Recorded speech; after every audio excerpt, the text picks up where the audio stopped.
ये कल 7 फरवरी को करीबन दोपहर में 2 बजे के आसपास एक महिला अपने परिवारजनों के साथ थाने आई थी और काफ़ी परेशान लग रही थी। उन्होंने यहाँ रिपोर्ट की कि ये जमोड़ी सीधी की रहने वाली हैं और यहाँ अपनी बहन के यहाँ रिश्तेदारी में आई थी शादी समारोह में। इनके साथ इनके बच्चे भी आए थे और इनका घर तो जमोड़ी में है, पर यहाँ पे इनकी मैदानी में रिश्तेदारी है।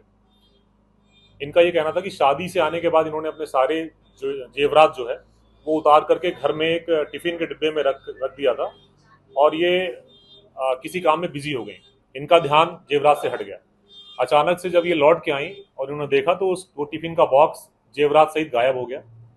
इन्होंने आसपास तलाशा, इनको पता नहीं चला, बच्चों से पूछा, कोई जानकारी नहीं मिली और उसमें करीबन 15 लाख कीमत के जेवरात थे, जिसमें सोने और चांदी के सारे जेवर थे।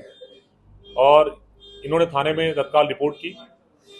इन्होंने एक सूचना हमको लीड भी दी कि इनका एक बच्चा है जो नाबालिग है, वो उसी समय से घर से गायब हो गया है और संभवतः है वो कहाँ है ये भी जानकारी नहीं थी। लेकिन हमारे पास एक लीड थी कि उसके पास एक मोबाइल था। उस मोबाइल नंबर के आधार पे हमने उसकी लोकेशन निकाली और लोकेशन हमको मिली चोरहट। तत्काल हमने टीम भेजी, हमने चोरहट पुलिस का भी सहयोग लिया और लेकिन लगातार लोकेशन उसकी चेंज हो रही थी। फोन करने पर वो फोन नहीं उठा रहा था, संपर्क नहीं कर रहा था।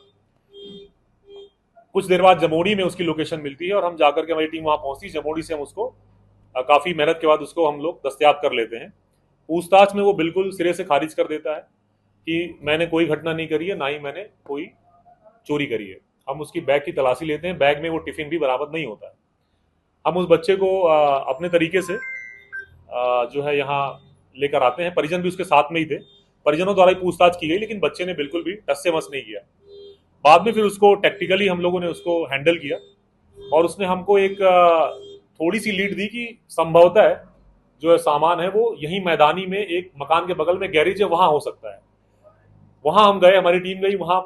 बच्चे ने हमको गुमराह किया, हमें सामान नहीं मिला। हम लोग, लेकिन सभी लोग लगे रहे और हमें उम्मीद थी कि शायद उसकी बातों से लग रहा था कि वो ना हो, सामान इसी के पास है।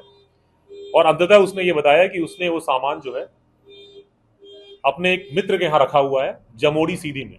तत्काल हम रात में 2 बजे हमारी टीम यहाँ से रवाना होती है, परिजनों को हम लेके जाते हैं और जमोड़ी सीधी में जहाँ पे जिस जगह पे जाते हैं वहां पे हमें उसका मित्र मिलता है जो कि नाबालिग है वो भी, और उसके पास से हमें वो पूरा सामान बरामद होता है। माँ पूरे सामान की पहचान कर लेती है और हम वो सामान लेकर के और यहाँ आते हैं और सफलता मिल जाती है।